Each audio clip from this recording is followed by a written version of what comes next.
Hello all. இன்றைக்கான news நம்ம எதை பற்றி பார்க்க போகிறோன்னா, first news role of the opposition. இது வந்து நம்மளுக்கு நம்ம சிலபஸில் மெயின்ஸில் பாலிட்டி அண்ட் கவர்னன்ஸில் வரும். இது எதுக்காக நம்மளுக்கு வந்து நியூஸில் இருக்குது அப்படின்னா, இப்போ வந்துட்டு லாஸ்ட்டாக வந்துட்டு எலெக்ஷன் வந்து நடந்துச்சு. ஸோ அதனால இது வந்துட்டு நம்மளோட நியூஸில் வந்துட்டு இருக்குது. லீடர் ஆஃப் அப்போசிஷன் இது வந்துட்டு 1 decade, அதாவது 10 வருஷமாக வந்துட்டு ஒரு leader of opposition, strong leader of opposition அப்படிங்கிறது இல்லை. ஆனால் இந்த எலெக்ஷன் லாஸ்ட்டாக நடந்ததில் வந்துட்டு லீடர் ஆஃப் அப்போசிஷன் வந்துட்டு ரொம்ப ஸ்ட்ராங்காக இருக்காங்க. ஸோ நம்மளுக்கு அதை பற்றி வந்து நம்ம தெரிஞ்சுக்கணும். இப்போ ஹிஸ்டாரிக்கல் படி டைரக்ஷன் 121 படி த ஸ்பீக்கர் இஷ்யூஸ் 150th, அதாவது லீடர் ஆஃப் அப்போசிஷன் அப்படிங்கிறது வந்துட்டு அந்த ஹவுஸில் ஒரு 10%, அந்த ஹவுஸில் டோட்டல் மெம்பர்ஸ்லேருந்து ஒரு 10% வந்துட்டு அந்த ஹவுஸில் இருக்கிறாங்க அப்படின்னா லீடர் ஆஃப் அப்போசிஷன் அப்படிங்கிறது வந்து அப்படின்னா லீடர் ஆஃப் அப்போசிஷன் அப்படின்னு அவங்கள வந்துட்டு ரெக்கக்னைஸ் பண்ணிடுவாங்க. ஸ்பீக்கர் தான் வந்துட்டு இஷ்யூ பண்ணுவாங்க. அது வந்துட்டு எதுபடி இருக்குது அப்படின்னா டைரக்ஷன் 121 படி வந்துட்டு இருக்குது. ஓகே, இது வந்துட்டு கான்ஸ்டியூஷன்லையோ அந்த மாதிரி எதுலேயுமே இல்லை. இது வந்துட்டு கோடிஃபை பண்ணியிருக்காங்க. எதில் அப்படின்னா salary and allowances of leader of opposition parliament act 1977 இது வந்துட்டு கோடிஃபை பண்ணியிருக்காங்க. லீடர் ஆஃப் அப்போசிஷன், ஓகேங்களா. இதை பற்றி நம்ம தெரிஞ்சுக்கணும் அப்படின்னா இந்த parliamentary system of the common the leader of opposition has significant role in play. அதாவது பார்லிமெண்ட்ரி சிஸ்டத்தை பொறுத்தளவுக்கு அந்த கவர்மெண்டோட லீடர் ஆஃப் அப்போசிஷன் அப்படிங்கிறவங்க ஒரு இம்பார்ட்டண்ட்டான ரோல் ப்ளே பண்ணுறாங்க. அவங்கள வந்து பிரிட்டிஷ் ட்ரெடிஷன் படி அவங்க என்னென்னு கூப்பிடுவாங்கன்னா லீடர் ஆஃப் அப்போசிஷனை ப்ரைம் மினிஸ்டர் இன் வெயிட்டிங் அப்படின்னு வந்து சொல்லுவாங்க. நெக்ஸ்ட்டு வந்துட்டு his or her main functions என்ன அப்படின்னு பார்த்தோம் அப்படின்னா, லீடர் ஆஃப் அப்போசிஷனுக்கு மெயின் ஃபங்க்ஷனாக ஒரு பாலிசி கவர்மெண்ட் கொண்டு வராங்கன்னா அந்த பாலிசியில் இருக்கிற கிரிட்டிசிசமை சொல்லிகிட்டே இருக்கிறது. அது பேர் தான் வந்துட்டு அதில் இருக்கிற ப்ரோஸ் அண்ட் கான்ஸை மாற்றி அதில் இருக்கிற என்னென்னலாம் நெகட்டிவ்ஸ் வரும் அப்படிங்கிறது வந்து சொல்லிகிட்டு இருக்கிறது பேர் தான் வந்துட்டு அவங்களோட மெயினான ஒரு இது. அது வந்து சும்மா கிரிட்டிசிசம் பண்ணுறது, கன்ஸ்ட்ரக்டிவ் மேனரில் அது வந்து கிரிட்டிசிசம் பண்ணணும். ஓகே, அது பேர் தான் லீடர் ஆஃப் அப்போசிஷன், இல்லைன்னா prime minister is in waiting அப்படின்னு சொல்லலாம். ஓகே,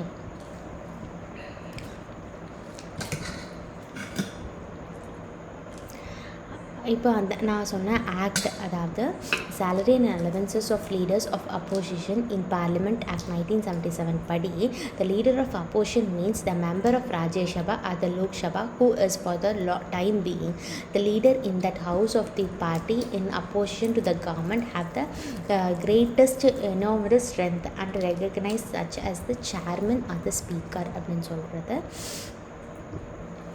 இதெல்லாம் நம்மளுக்கு வந்துட்டு எக்ஸாமுக்கு வந்துட்டு பெரிய இது கிடையாது. நம்மளது வந்து இதுலேருந்து இது வந்து இந்த பார்லிமெண்ட்ரி சிஸ்டம் நம்ம எடுத்திருக்கோம் அப்படின்னா பிரிட்டிஷ் கிட்ட தான் நம்ம அந்த பார்லிமெண்ட்ரி சிஸ்டம் அப்படிங்கிறத வந்து நம்ம எடுத்திருக்கோம். And opposition positions held by the leader of opposition என்ன பொசிஷன் வந்து எடுத்திருப்பாங்க அப்படின்னா, இப்போ எப்போவுமே வந்துட்டு கன்வென்ஷனலாக இது வந்து கான்ஸ்டியூஷன் படி இப்போ கன்வென்ஷனலாக வழக்கமாக வருது. இப்போ ஸ்பீக்கர் வந்துட்டு ரூலிங் பார்ட்டிலேருந்து எடுப்பாங்க.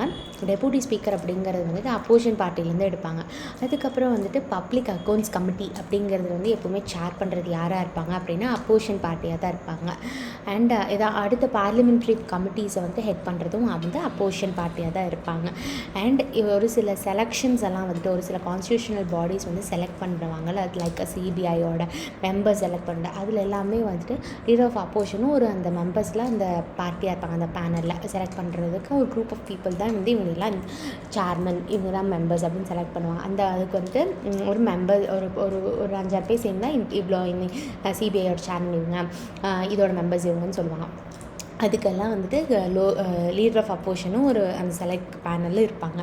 சிபிஐ செலக்ட் பண்ணுறதுல central vigilance commission, central information commission, NHRC and election commission. இதெல்லாம் role of the opposition in democracy. என்னோட ரோல் என்னென்னா அக்கௌண்டபிலிட்டி, அதாவது இது இவங்க ரூலிங் பார்ட்டியை அக்கௌண்டபிலிட்டி கொண்டு வரது வந்துட்டு இவங்களுடைய ரோல் தான்.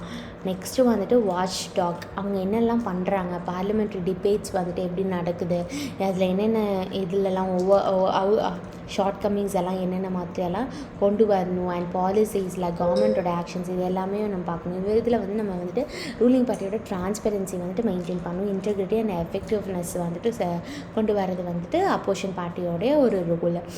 நெக்ஸ்ட் வந்துட்டு வியூவர்ஸ் வாய்ஸ் வந்துட்டு நம்ம கொண்டு வரணும். ஓகே, அது வந்துட்டு இவங்களுடைய ஒரு ரோல். அண்ட் வந்து காம்படிட்டிவ் பொலிட்டிக்கல் என்விரான்மெண்ட், அதாவது ரூலிங் பார்ட்டி கம்மியாக இருந்தால், இப்போ வந்து ஜவஹர்லால் நேரு வந்து ஃபஸ்ட்டு பிரைம் மினிஸ்டர் ஆனார். இப்போ அப்போசிஷன் பார்ட்டி கம்மியான மெம்பராக இருந்தாலுமே வந்துட்டு அவங்க அவ்வளோ கொஷின்ஸ் ரைஸ் பண்ணுவார். ரொம்ப நேரம் வந்துட்டு ரைசிங்க்கு வந்துட்டு அதிகமான நேரம் வந்து அவர் வந்து செலவழிப்பார். அண்ட் வந்துட்டு பாலிசியில் இருக்க கிரிட்டிக்ஸ் அண்ட் ஆல்டர்னேட்டிவ்னஸ் வந்துட்டு அப்போசிஷன் பார்ட்டி தான் சொல்லணும். நெக்ஸ்ட் வந்துட்டு பப்ளிக் ஒப்பீனியனை வந்துட்டு மொபைலைஸ் பண்ணி இவங்க வந்துட்டு ஒரு இது வந்து சொல்லணும். அண்ட் பார்லிமெண்ட்ரி ஹவுஸில் ஒரு பார்ட்டி வந்துட்டு டாமினேட் பண்ணாமல் நிறைய பார்ட்டிஸ் இப்படி இருக்கும்போது, அப்போசிஷன் இருக்கும்போது ரொம்ப நல்ல கவர்னன்ஸ் வந்து கண்டிப்பாக வந்து சரியாக வந்து நடக்கும் அப்படிங்கிறது. Maintenance sex and balances, check majoritarianism, check வந்து வைக்கிறது.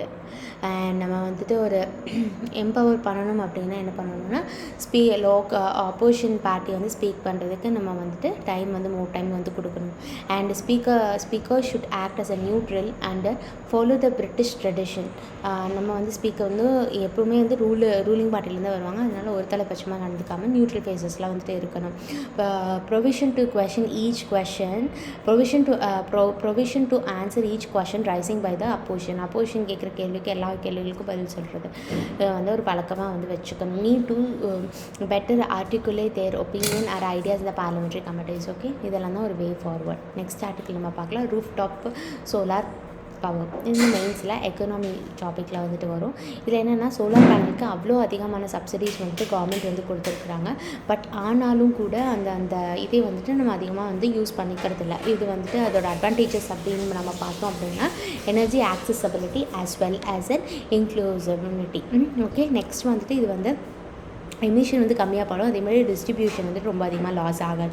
ஏன்னா எலக்ட்ரிசிட்டி அப்படின்னு வரும்போதுட்டு அதிகமாக எமிஷன் வந்து நடக்கும், அதேமாதிரி டிஸ்ட்ரிபியூஷன்ஸ் வந்துட்டு அதிகமாக லாஸஸ் ஆகும். பட் ஆனால் solar power roof top use பண்ணால் அந்தளவுக்கு நடக்காது. இது வந்துட்டு என்விரான்மெண்டல் ஃப்ரெண்ட்லியாக இருக்கணும். அதுக்கு வந்துட்டு அதிகமான ஸ்பேசஸ் வந்துட்டு தேவைப்படுது. ஆனால் சேலஞ்சஸ் அப்படின்னு பார்த்தோம்னா, இதுக்கு வந்துட்டு காஸ்ட் வந்துட்டு ரொம்ப அதிகமாக தேவைப்படுது. ஆனால் கவர்மெண்ட் வந்து சப்சிடி கொடுத்தாலும் பண்ணல. ஏன்னா வந்து நிறைய மாடி வந்து அதாவது ஒரு 1000 ஸ்கொயர் 1500 ஸ்கொயர் ஃபீட் தான் இருக்குது மாடியில். அப்படிங்கும்போது லிமிட்டடான ஸ்பேஸ் தான் இருக்குது. அதனால் வந்து லிமிட்டட் ரூஃப் டாப் ஏரியாங்கிறனால நிறைய பேர் வந்து இப்போ டெல்லியில் வந்துட்டு இருக்கதே எந்த ஸ்டேட் கவர்மெண்ட் கம்மி அதிகமான சப்சிடிஸ் வந்துட்டு ரூஃப் டாப் கொடுத்துருக்காங்க அப்படின்னு பார்த்தா டெல்லி. ஆனால் டெல்லியிலேயே அதிகமான இன்ஸ்டலேஷன் அந்தளவுக்கு சப்சிடி கொடுத்த அளவுக்கு நடக்கல, because of the limited roof top சிஸ்டம்னால. நெக்ஸ்ட் வந்து லோ எனர்ஜி கன்சம்ஷன். இப்போ வந்து கம்மியாக தான் வந்து எனர்ஜி கன்சம்ஷன் பண்ணுறாங்க. அவங்க எதுக்கு ரூஃப் டாப் வந்து போடுறாங்க. அண்ட் காம்படிட்டிவ்னஸ், அதுக்கு வந்துட்டு காம்படிட்டிவ்னஸ் வந்து ஜாஸ்தி இருக்குது. அதாவது கோல் ஃபயர்டு எலக்ட்ரிசிட்டி யூஸ் பண்ணிக்கலாம். இந்த மாதிரி நிறைய வந்து நம்ம யூஸ் பண்ணிக்கிற மாட்டேங்குது. அண்ட் இப்போ வந்துட்டு டிஸ்காம் வந்துட்டு நிறைய பேர் இன்ஸ்டால் பண்ணாங்க, டிஸ்காம் கிட்டேருந்து வாங்குறாங்க எலக்ட்ரிசிட்டி. இந்த மாதிரி ரூஃப் டாப்போட இது ஏன்னா அவங்க யூஸ் பண்ணிட்டு எக்ஸ்ட்ரா எலக்ட்ரிசிட்டி வந்துட்டு இருக்கும், அவங்ககிட்ட மணி கொடுத்து வாங்குறதுக்கும் நம்ம டேட்டா எலக்ட்ரிசிட்டி யூஸ் பண்ணுறதுக்குமே பெரிய டிஃப்ரென்ஸ் இல்லை. அதனால யாருமே வந்துட்டு அதிகமாக இன்ஸ்டால் பண்ணலாம். வே ஃபார்வர்டு என்னென்னா, டைம்லி இன்ஸ்டாலேஷன் பண்ணால் அண்ட் பெனாலிட்டி கிளாஸஸ் வந்துட்டு நம்ம கொண்டு வரணும். மேனுஃபேக்சரிங் வந்து அதிகமாக நம்ம இந்தியாவில் பண்ணணும். என்ன தான் வந்து மேட் இன் இந்தியா அப்படின்னு அந்த இடத்துல எழுதியிருந்தாலுமே அதுக்கான சிலிக்கான் இதெல்லாமே நம்ம வந்து சைனாலேருந்து இம்போர்ட் பண்ணிகிட்ருக்கோம். அதனால இதெல்லாமே இங்கே பண்ணால் இன்னுமே வந்துட்டு நமக்கு வந்து கம்மியான ப்ரைஸஸ்லாம் வந்து கிடைக்கும். Awareness campaigns and work shops வந்து நிறைய நடக்கணும். அப்புறம் வந்துட்டு அதுக்கான ஃபைனான்ஸ் வந்துட்டு நம்ம வந்துட்டு ரூஃப் டாப் இதுக்கு போகிறதுக்கு ஃபைனான்ஸ் ஆக்சசபிளாக நம்ம வந்து வச்சுருக்கணும். ப்ரொவிஷன்ஸ் ஆஃப் மீட்டர்ஸ் வந்துட்டு நம்ம வந்து வச்சுருக்கணும். நெக்ஸ்ட் வந்துட்டு எமர்ஜென்சி. ஓகே, இது வந்துட்டு மெயின்ஸில் பாலிட்டி அண்ட் கவர்னன்ஸில் வந்துட்டு நம்மளுக்கு வந்துட்டு வரும். ஓகே, எமர்ஜென்சி அப்படிங்கிறது வந்துட்டு 1975 1977 இன்டர்னல் எமர்ஜென்சி நம்ம போட்டிருந்தாங்க. 21 மந்த்ஸுக்கு வந்துட்டு போட்டிருந்தாங்க. இது எல்லாத்துக்கும் தெரியும்னு நினைக்கிறேன். ஓகே, நெக்ஸ்ட் வந்துட்டு இதில் வந்துட்டு எமர்ஜென்சி டைம் அப்படிங்கும்போது நிறையா வந்துட்டு பங்களாதேஷ்லேருந்து 1971 அதாவது எமர்ஜென்சி 1975 அதுக்கு 4 இயர்ஸ்க்கு முன்னாடி பங்களாதேஷ்லேருந்து நம்மளுக்கு வந்து 10 மில்லியன் ரெஃப்யூஜிஸ் வந்துட்டு நம்ம இந்தியாவில் வந்து வந்தாங்க. அண்ட் நம்மளுக்கு வந்துட்டு ரெயின் ஃபெயிலியர் அந்த இயர் ஆச்சு 1992 அண்ட் 1993. நிறையா பேர் வந்துட்டு இறந்தாங்க. பிகாஸ் ஆஃப் தி பாவர்ட்டினால நிறைய பேர் வந்துட்டு இறந்தாங்க. இதை பற்றி தான் வந்துட்டு நம்ம இதில் வந்து ஃபுல்லாக வந்து கொடுத்துருக்காங்க. இது வந்துட்டு பெரிய லெவலில் மெயின்ஸில் வந்து கேட்கறதுக்கான வாய்ப்புகள் ரொம்ப ரொம்ப கம்மி. ஓகே, பிரசிடென்ட் யார் எமர்ஜென்சி வந்துட்டு அனௌன்ஸ் பண்ணுவாங்கன்னா பிரசிடென்ட். இந்த மாதிரி ஸ்டாட்டிக் டாபிக்லேருந்து கேட்குவாங்க. எமர்ஜென்சி வந்துட்டு யார் வந்துட்டு சொல்லுவாங்க அப்படின்னா வந்துட்டு ப்ரொக்ளைம் பண்ணுவாங்க அப்படின்னா வந்துட்டு பிரசிடென்ட் தான். ஆர்டிகல் 352 மூலமாக இன்டர்னல் எமர்ஜென்சி வந்து இது பண்ணுவாங்க. Federal provisions of the constitution, federal fundamental rights and civil liberty. Okay, the main leader of the opposition was arrest. இந்த எமர்ஜென்சி அப்போது முக்கியமான லீடர்ஸ் எல்லாத்தையுமே அரெஸ்ட் பண்ணாங்க. எதுக்குன்னா maintenance of internal security act 1971 மூலமாக முக்கியமாக வந்துட்டு யாரெல்லாம் ப்ரைம் மினிஸ்டர் வந்து எக்ஸ்பீரியன்ஸ் பண்ணாங்களோ அவங்கள எல்லாமே அரெஸ்ட் பண்ணி வந்து ஜெயிலில் போட்டாங்க. ஜெயபிரகாஷ் நாராயண் அவங்களாம் வந்து கரப்ஷன் ஆன்டி கரப்ஷன் மூமெண்ட்ஸ் எல்லாம் நிறையா வந்து பண்ணியிருந்தாங்க. நிறைய அமெண்ட்மெண்ட்ஸ் வந்துட்டு பண்ணாங்க. Defence of India act MISA were amended in 1975. நிறைய அவங்களெல்லாம் வந்துட்டு முக்கியமான லீடர்ஸில் உள்ளே போட்டுட்டு ப்ரைம் மினிஸ்டர் அப்போ யார் ப்ரைம் மினிஸ்டராக இருந்தாங்கன்னா அயன் லேடி இந்திரா காந்தி அவங்க தான் வந்திருந்தாங்க. அவங்க நிறையா வந்துட்டு நிறைய அமெண்ட்மெண்ட் வந்து நிறையா லாஸில் பண்ணாங்க. அதில் ஒன் ஆஃப் தி லா வந்துட்டு defence of India act and MISA were amended in 1975. another law வந்துட்டு conservation of the foreign exchange and prevention of smuggling activity act pass in 1974. எந்தவித அப்போசிஷன் பார்ட்டி இல்லாமே அவங்க வந்து இது பண்ணாங்க. 42nd கான்ஸ்டியூஷன் அமெண்ட்மெண்ட்டை வந்து amend பண்ணாங்க.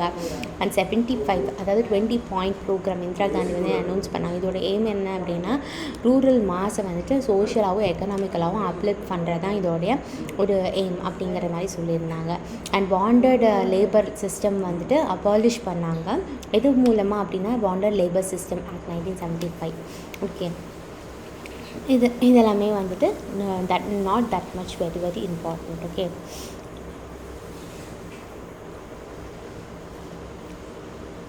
அந்த டைமில் வந்துட்டு சஞ்சீவ் காந்தி அதாவது இந்திரா காந்தியோட பையன் வந்துட்டு ஒரு எக்ஸ்டர்னல் கான்ஸ்டியூஷனல் பாடியாக மாறி அவங்க வந்துட்டு நிறைய இடங்களில் வந்துட்டு டெவலப்மெண்ட்டுங்கிற பேரில் நிறையா வந்து தொல்லைகள் வந்துட்டு கொடுக்க ஆரம்பித்தாங்க. ப்ரீவியஸாக கொஷின் 2018 கேட்டது.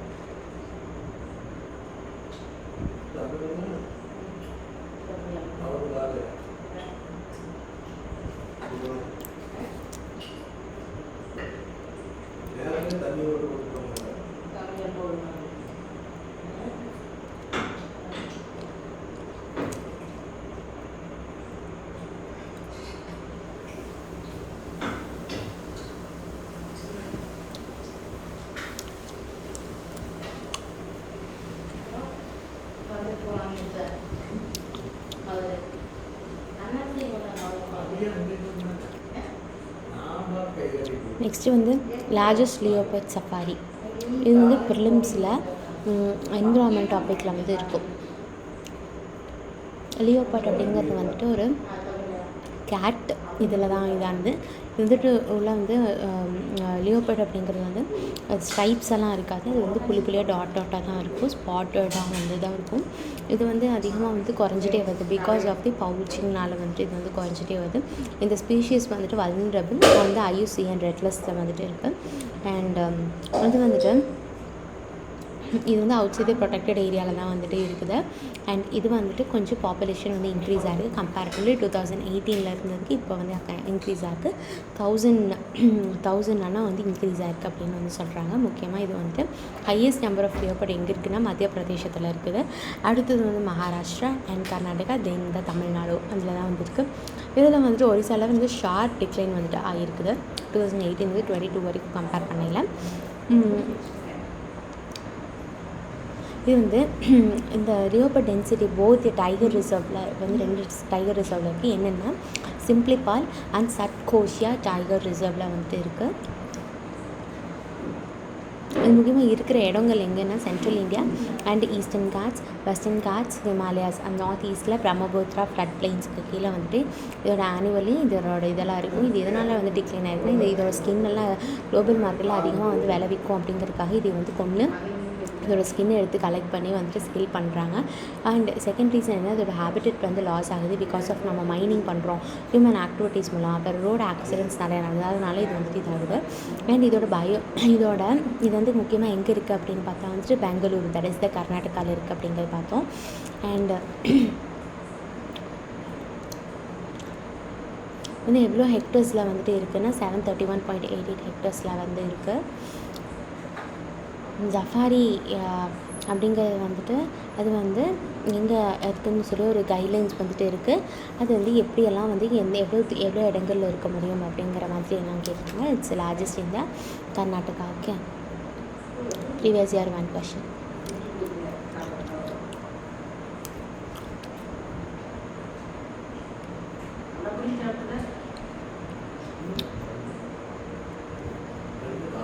நெக்ஸ்ட்டு என்ஏடிஓக்கு ஃபுல் ஃபார்ம் என்ன அப்படின்னா இது வந்து ப்ரிலிம்ஸ் டாபிக் தான். NATO North Atlantic Treaty Organisation. இது வந்து நார்த் அட்லாண்டிக் அலையன்ஸ் அப்படின்னு கூட சொல்லுவாங்க. இதில் முக்கியமாக வந்துட்டு இஸ் கலெக்டிவ் டிஃபென்ஸ் சிஸ்டம். ஓகேங்களா, இது வந்து ஒரு இண்டிபெண்ட் மெம்பர் ஸ்டேட்ஸு. இதுக்கு எதுக்கு அப்படின்னா ஈச் ஒரு கண்ட்ரி வந்துட்டு இப்போ நம்ம நாட்டோவில் இருக்கோன்னா என்ஏடிஓவில் இருக்கோன்னா நம்ம கண்ட்ரியை வந்துட்டு அட்டாக் பண்ண வராங்கன்னா இந்த மெம்பரில் இருக்கிற எல்லா கண்ட்ரிஸும் சேர்ந்து நம்மளை அட்டாக் பண்ண வரவங்கள எகென்ஸ்ட் பண்ணி நிற்பாங்க. அதுக்கு தான் வந்துட்டு நாட்டோ. ஓகேங்களா, நாட்டோட ஹெட் குவார்ட்டர்ஸ் எங்கே இருக்குது அப்படின்னா வந்து பெல்ஜியம். ஓகே, இல்லை ஃபவுண்டிங் மெம்பர்ஸ் எத்தனை பேர் இருந்தாங்கன்னா 1949 தான் வந்து இது பண்ணாங்க. 12 north America and western European Nations தான் இருந்தாங்க. இவ்வளோ மெம்பர்ஸ் தான் இருந்தாங்க. அண்ட் ரீசெண்டாக ஸ்வீடன் வந்து ஆட் பண்ணியிருக்காங்க. அதுவும் 2024 இப்போ தான் வந்துட்டு ஆட் பண்ணியிருக்காங்க. இதோட செக்ரட்டரி ஜெனரல் வந்து chief civil servant of the நாட்டோவாக தான் இருப்பாங்க. அண்ட் இதில் வந்துட்டு secretary general however do not have the military commander role. Political military strategic discussion ultimately rest with the member countries தான். ஓகே, இதனால நான் வச்சுக்கோங்க. இந்த 4 years வந்துட்டு can be extended and repeatedly. Okay, prelims question பாருங்கள். இப்போ வந்துட்டு இப்போ நாட்டோவில் இந்த மெம்பர் இருக்காங்களா இல்லையா அப்படிங்கிற மாதிரியான கேள்வி சிமிலர் கொஷின்ஸ். ஓகே, 2022 கேட்டது.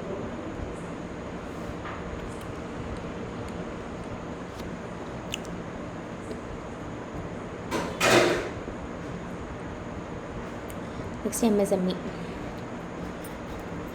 அப்படின்னா மைக்ரோ ஸ்மால் மீடியம் என்டர்பிரைசஸ்.